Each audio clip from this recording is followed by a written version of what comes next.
வணக்கம் and welcome to உணவே அமிர்தம். நம்ம நிகழ்ச்சியில இந்த ஒரு வாரம் முழுக்க மன உறுதியை இம்ப்ரூவ் பண்ணக்கூடிய உணவு வகைகளை பார்த்துட்டு வரோம். அந்த விதத்துல இன்னைக்கு என்ன உணவு வகைன்னு டாக்டர் கிட்டே கேட்டு தெரிஞ்சுக்கலாம் வாங்க. வணக்கம் டாக்டர். வணக்கம்மா. ஸோ டாக்டர், மன உறுதியை இம்ப்ரூவ் பண்ணக்கூடிய உணவு வகை இன்னைக்கு என்ன எங்களுக்கு சொல்லுங்க. இன்னைக்கு குப்பைமேனி இலை நீங்க பார்த்துருக்கீங்களா? கேள்விப்பட்டிருக்கேன் டாக்டர். எல்லா இடத்துலையும் பரவலாக வளர்ந்து கிடக்கூடியதான் அந்த குப்பைமேனி இலை.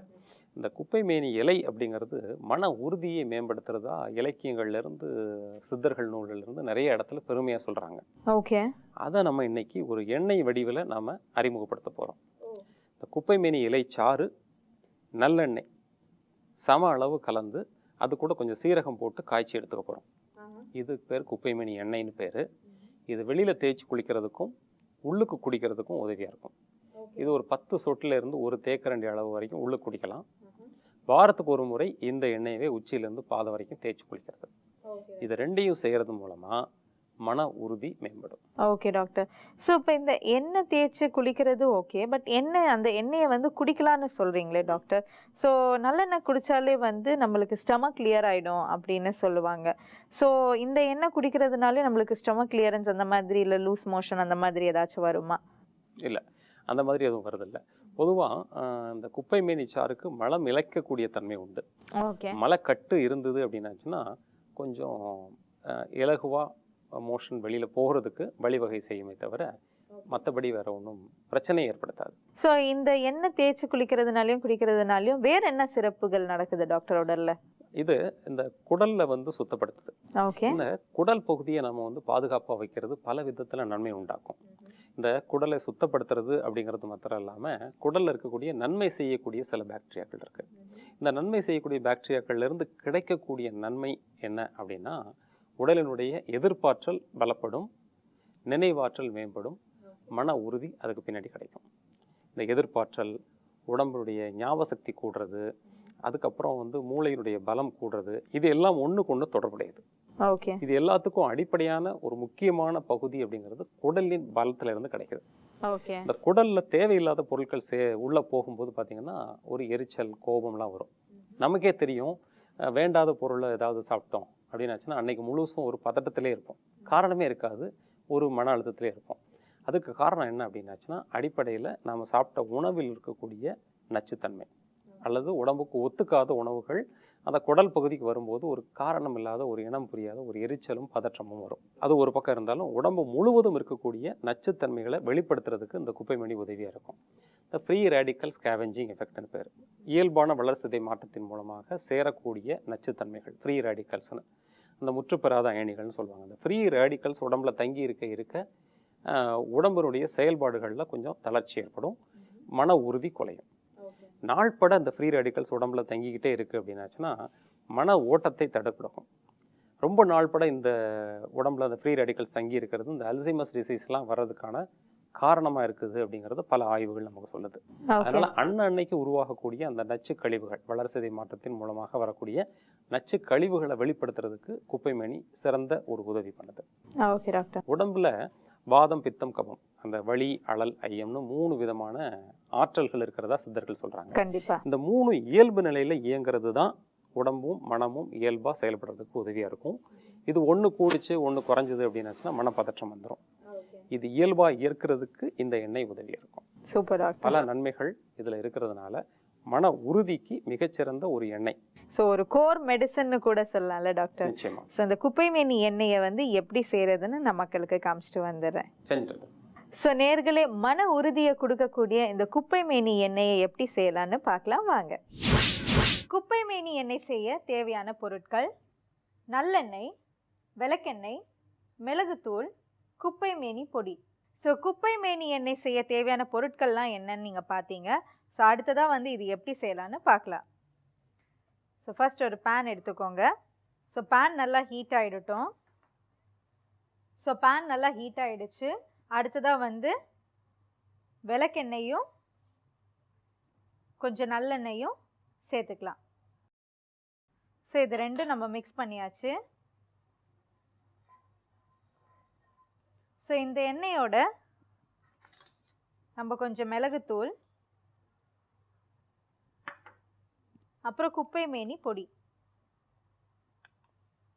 இது ரெண்டுத்தையும் சேர்த்துக்கலாம். இந்த 2 தூளையும் நல்லா மிக்ஸ் பண்ணிக்கணும்.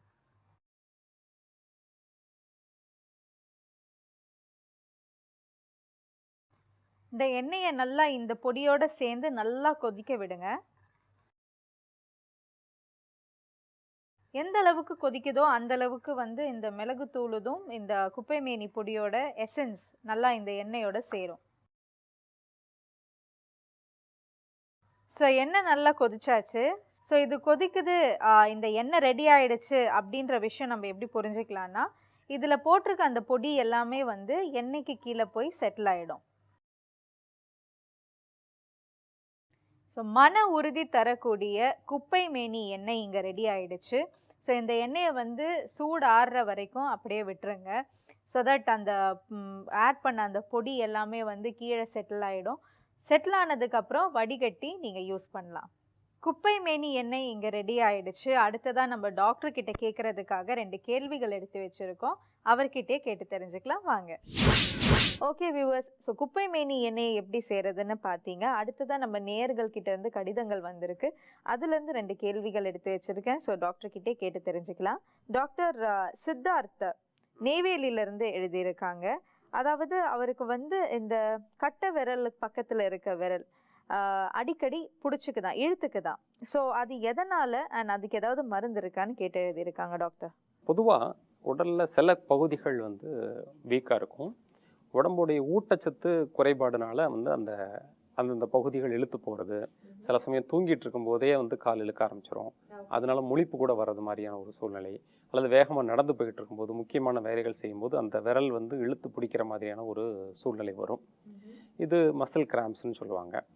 இதுக்கு அடிப்படை காரணம் என்னென்னா, உடம்புல சில நுட்பமான ஊட்டச்சத்துக்கள் ஜிங்கு, செலினியம், விட்டமின் இ இதெல்லாம் குறைபாடு இருக்கிறதாகவும், அந்த பொட்டாசியம் போதுமான அளவுக்கு உடம்புல இல்லாத குறைபாடுனாலையும் இந்த மாதிரியான நிலைகள்லாம் வரதா சொல்கிறாங்க. நாம் செய்ய வேண்டியதெல்லாம் என்னென்னா, கீரைகள் தினமும் உணவில் இருக்கிற மாதிரி பார்த்துக்கணும். பருப்பு வகைகள், குறிப்பாக பாதாம் பருப்பு, வேக வச்ச வேர்க்கடலை, அதுக்கப்புறமா நிறைய பாசி பயிறு, பாசி பருப்பு, இதெல்லாம் போதுமான அளவுக்கு உடம்புக்கு கிடைக்குதான்னு பார்த்துக்கணும். உடம்புல நச்சுத்தன்மை சேராது இருக்கான்னு பார்த்துக்கணும். அதே மாதிரி சில ஸ்மோக் பண்ணுறவங்க, சில விதமான வந்து நச்சு பொருட்களை பயன்படுத்துகிறவங்களுக்கெல்லாம் இது அடிக்கடி வரும். அதெல்லாம் அந்த மாதிரி ஒரு தீய பழக்கங்கள் இருந்ததுன்னா அந்த பழக்கங்கள்லேருந்து விடுவிச்சுக்கிட்டு உடம்பை பலப்படுத்தியதாக வச்சிருக்கிறது நம்மளுடைய பொறுப்பு. அதில் ரொம்ப உதவியாக இருக்கிறது கீரை. ஸோ டாக்டர், அடுத்தது ராணி தூத்துக்குடியிலேருந்து எழுதியிருக்காங்க. அவங்க வந்து கோதுமை சாப்பிட்டாலே வந்து அவங்களுக்கு அலர்ஜி மாதிரி ஆயிடுது, கோதுமைன்ற ஒரு பொருளே வந்து அவங்களுக்கு ஒத்துக்க மாட்டேங்குதுன்னு ஃபீல் பண்ணுறாங்க. ஸோ அது எதனால், அதுக்கு என்ன மருந்து அப்படின்னு கேட்குறாங்க டாக்டர். பொதுவாக நம்ம கோதுமையை நீக்க சொல்லி பல நிகழ்ச்சிகளை சொல்லிகிட்டு இருக்கிறோம்.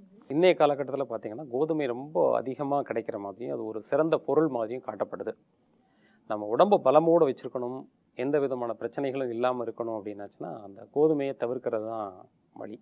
அதனால் கோதுமை இல்லாத மாதிரி நம்ம உணவை அமைச்சுக்கணும். இந்த அலர்ஜி இருக்குது அல்லது வந்து பரம்பரையாக வரக்கூடிய அலர்ஜி தன்மை உடம்புல இருக்குது அப்படின்னாச்சுன்னா இந்த கோதுமையை சாப்பிடும்போது உடம்பு அரிப்பு கூடும். இப்போ எங்கள்கிட்ட வரக்கூடிய நோயர்கள்ட்ட நம்ம எடுத்து பார்த்தாலே சோரியாசிஸாக இருக்கட்டும், அல்லது எக்ஸிமா இருக்கட்டும், அல்லது அர்டிகேரியான்னு சொல்லக்கூடிய ஒரு காணாக்கடின்னு சொல்லுவோம், என்ன காரணமும் தெரியாமலே ஒரு அரிப்பு இருக்கும். இந்த மாதிரி நிலையில் உள்ளவங்கள்லாம் கோதுமை சாப்பிட்டாச்சுன்னா அவங்களுக்கு அரிப்பு கூடும். ஓகே, அது என்ன நடக்குது அப்படின்னாச்சுன்னா உடம்புக்குள்ளே ஒத்துக்காத ஏதோ ஒரு பொருள் போயிட்டு அதை வெளிப்படுத்துறதுக்கு உடல் முயற்சி செய்யும் போது அது அரிப்பாக வெளியில் தெரியுது. அதுதான். அதனால் அவங்களுக்கு அந்த அரிப்பு வருது அப்படின்னு தெரிஞ்சதுன்னா அந்த கோதுமையை அவங்க சாப்பிடாமல் இருக்கிறது தான் அரிப்பு வராமல் தடுக்க முடியும். அதுக்கு மருந்து கொடுத்து கோதுமை சாப்பிட்டு அப்படின்னு செய்யவே முடியாது.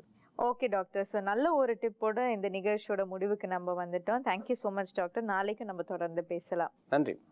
ஓகே நேயர்களே, இன்னைக்கு நம்ம நிகழ்ச்சியில் குப்பைமேனி எண்ணெயை எப்படி செய்கிறதுன்னு பார்த்தீங்க. ஸோ கண்டிப்பாக இந்த எண்ணெயை நீங்களும் வீட்டில் செஞ்சு பாருங்கள். மன உறுதியோட டெய்லி லைஃப்பை லீட் பண்ணுங்கள். நாளைக்கும் நம்ம நிகழ்ச்சியில் மன உறுதியை ஊக்குவிக்கக்கூடிய ஒரு பொருளோட தான் நம்ம மீட் பண்ண போகிறோம். ஸோ தொடர்ந்து நிகழ்ச்சியை பாருங்கள். Until then, it's bye from உணவே அமிர்தம் டீம்.